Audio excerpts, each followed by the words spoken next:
Dear friends, is the entire world really engulfed in flames? Or is this image, just like the corona pandemic narrative, the result of deliberate panic mongering designed to make us believe that the world is on fire? To make us believe that the only way out for us is to spend all our tax money, hundreds of billions of dollars and euros, on insane wars that nobody wants, but from whose industrialized mass killings a few monsters profit immensely. To pay hundreds of billions of dollars and euros on insane carbon taxes and carbon trading from which a few monsters profit immensely. And to make us pay hundreds of billions of dollars on surveillance agencies that exist to censor and abolish free speech, so that anyone voicing opinions that are critical of, for example, gender insanity can be framed and canceled and then criminalized as right-wing and anti-Semitic, and then to be thrown into jail, once again allowing a few monsters to reap the profits from this. Don't forget, for example, that Mark Zuckerberg a couple of months ago admitted that Facebook was forced to censor anything critical of the corona measures. Here's the thing.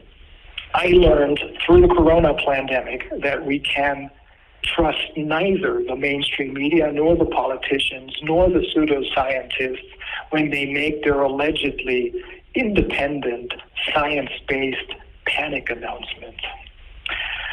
I do feel partially vindicated, but by that new German court decision of September the 3rd, 24, explaining that, one, the German equivalent of the CDC, the RKI, was not an independent science-based institution when it told us that there was a deadly new virus that required all those measures, but that it was a captured agency that was nothing but a mouthpiece for our equally captured puppet politicians.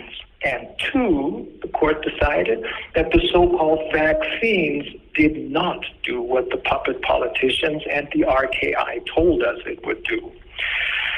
This is, in my view at least, a very good first step in the right direction, and an irreversible one too, as it has opened the floodgates to free speech again.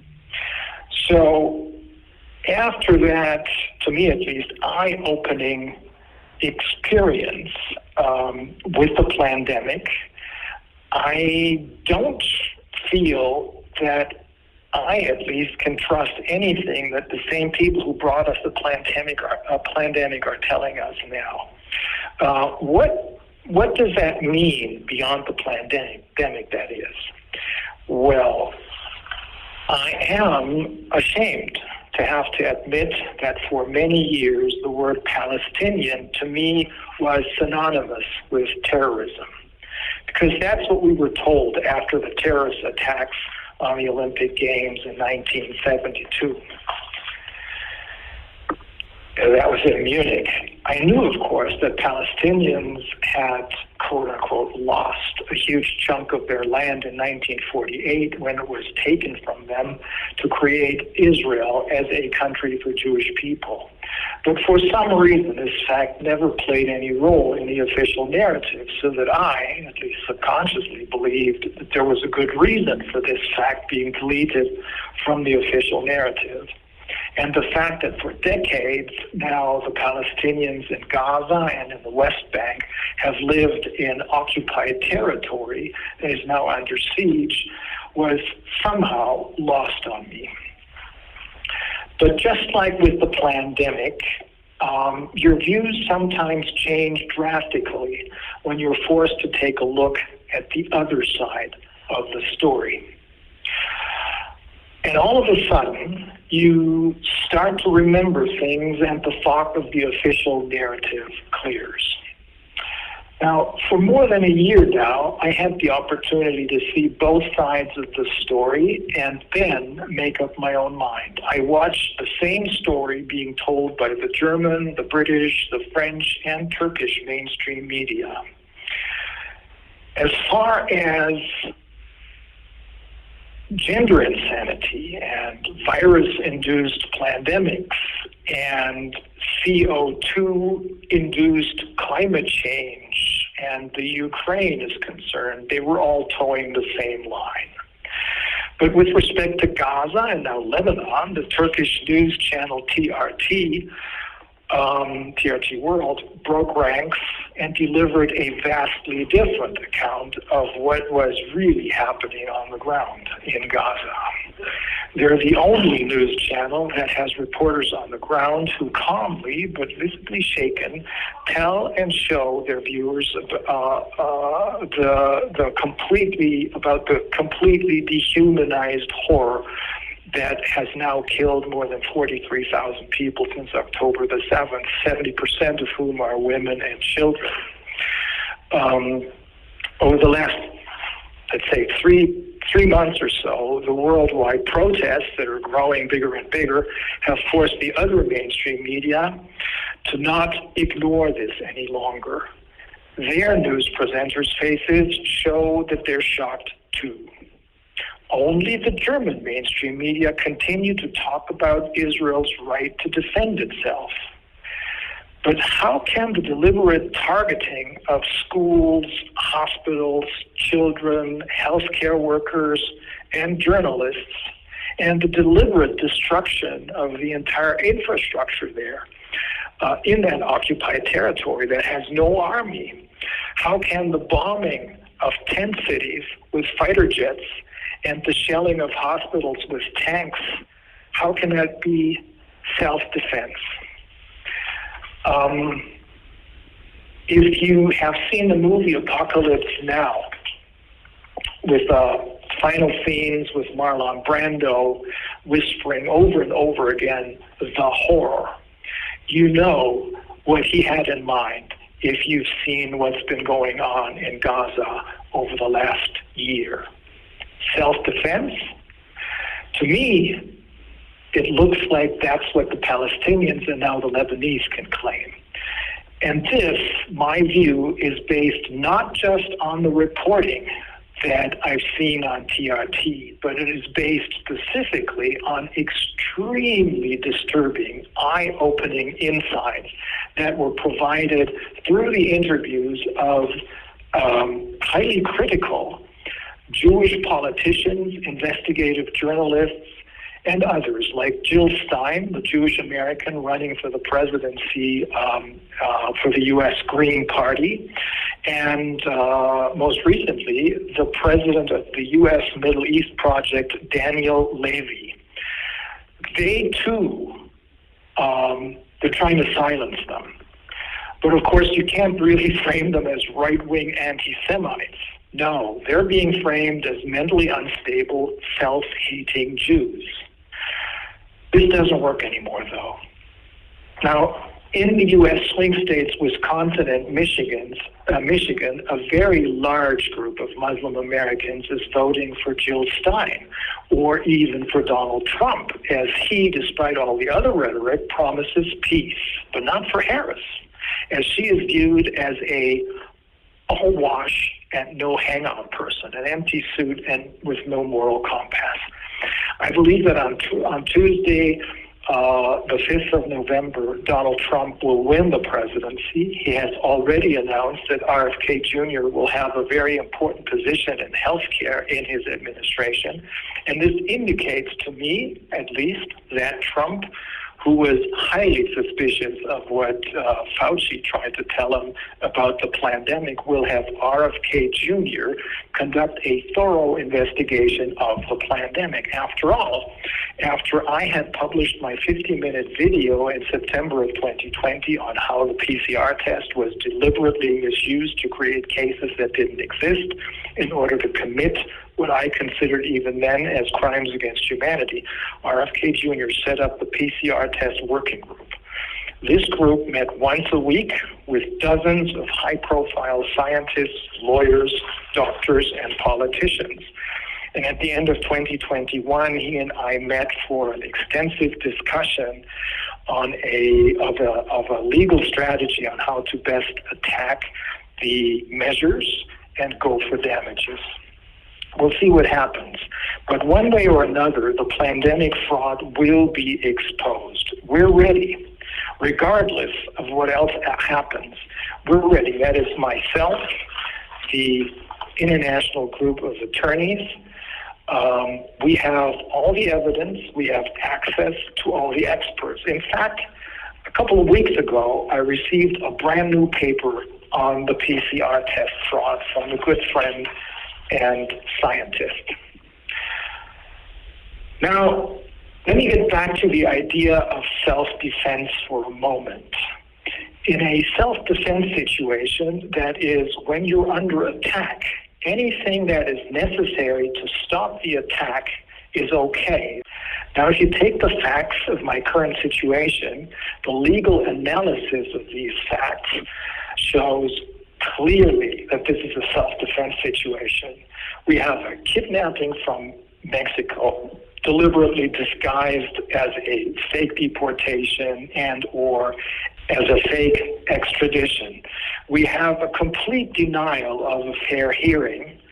We have a refusal to allow the defense's witnesses to be heard in order to counter the latest version of the charges that they invented. And we have a 5-month period of what is called white torture. Solitary confinement, transportation to and from the court in chains and shackled, accompanied by heavily armed guards and police who wear bulletproof vests and tell me each time that I refuse to wear a bulletproof vest and sign a waiver for that, tell me that there is a possibility that a stray bullet may hit and kill me. That definitely qualifies as white torture, which is designed to drive people into insanity and make them commit suicide. So, here we have it. This is self-defense. However, I think there is a better version of self-defense than the one that most people have in mind. I believe that there is a good case to be made in the United States, in the state of California, a good case for damages for what has been done to me and to my clients. At the time of my kidnapping, my primary place of residence was our ranch in California. I was and still am a California attorney. I'm licensed to practice law in the state of California, and I was working on a complaint for damages for all those who suffered damages from the measures for an international group of clients.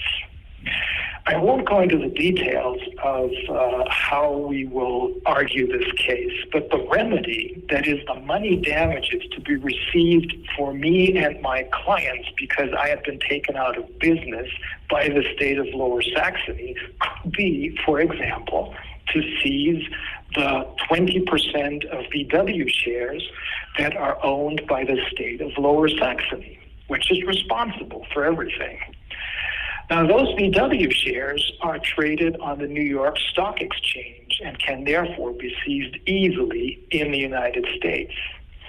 Now, that would give Trump a good way to, let's say, own one of the most important pieces of the German automotive industry, and vice versa.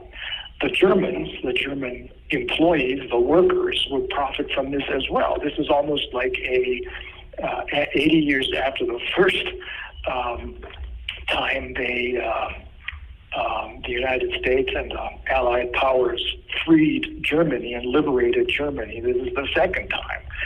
So the Germans would probably be happy, at least the employers would be happy to be free of a government's influence, and they won't have to build electronic junk that nobody wants to buy. But finally there would be a real management, maybe, along the lines of the Iacocca. Again, I don't want to go into the details of this, but I think this case can be made. Remember that in 2017, I filed the so-called amicus curiae brief, which is a friend of the court letter, a letter as a friend of the court, in a class action case against Deutsche Bank, the bank of the criminals.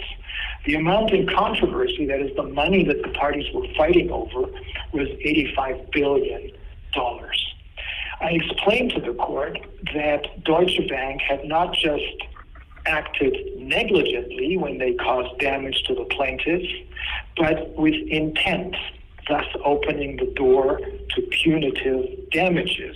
Punitive damages can easily add 10 or even 20 times the amount that the parties are asking in damages, which would then add up to a really grand total. A couple of weeks later, I explained this case at DB's annual shareholders meeting, and I told the roughly 4,500 shareholders who were present and DB's management, including DB's CEO, who happened to be my former boss in Tokyo, Japan, about this case and the risks of this case. The management sat there stone-faced. But 2 or 3 weeks later, DB settled the case. And a few months later, the CEO's former secretary, who I ran into at a private party by accident, told me that the entire board of directors was shocked when I gave my presentation. So even though they kept the settlement secret, I'm sure it cannot have been cheap for Deutsche Bank. To make a long story short, I believe that there will be many good reasons for us to be dancing in the streets soon, regardless of which version of that song you prefer, the Jagger and Bowie one or the original one by Martha and the Vandellas. I think we can look forward to that.